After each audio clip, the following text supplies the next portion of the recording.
अस्सलाम वालेकुम नाज़रीन, आप देख रहे हैं JN न्यूज़ HD। आइए नजर डालते हैं आज की अहम खबरों पर। खबर शाम करते हैं लाल सोहनरा से। हमारे सिटी रिपोर्टर मोहम्मद आरिफ सुल्तानी की रिपोर्ट के मुताबिक दार अरकम स्कूल लाल सोहनरा में एनुअल फंक्शन का प्रोग्राम हुआ, जिसमें नौनिहाल तलबा में इनामात तकसीम किए गए। इस प्रोग्राम में बच्चों ने मुख्तलिफ मौज़ूआत पर कहानी पेश की, जिससे महफिल में मौजूद लोगों को बहुत ज़्यादा सबक मिला। इस प्रोग्राम में बच्चों ने वालिदैन की खिदमत करने का दर्स दिया। इस प्रोग्राम में मेहमान खसूसी डॉक्टर अरसलान और मोहम्मद अदनान थे। उन्होंने बच्चों में इनाम तकसीम किए। इस मौके पर डॉक्टर अरसलान का कहना था कि हम तालीम से ज़्यादा तरबियत पर तवज्जो दी जाए। उन्होंने दार अरकम स्कूल लाल सोहनरा के लिए नेक ख्वाहिशात का इजहार किया।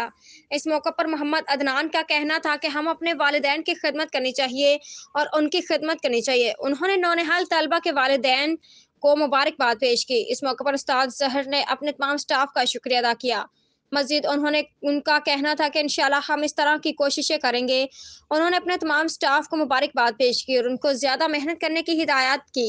प्रोग्राम के आखिर में बच्चों ने पाक आर्मी की वर्दी पहनी, परेडर और कौमी तराना पढ़ा।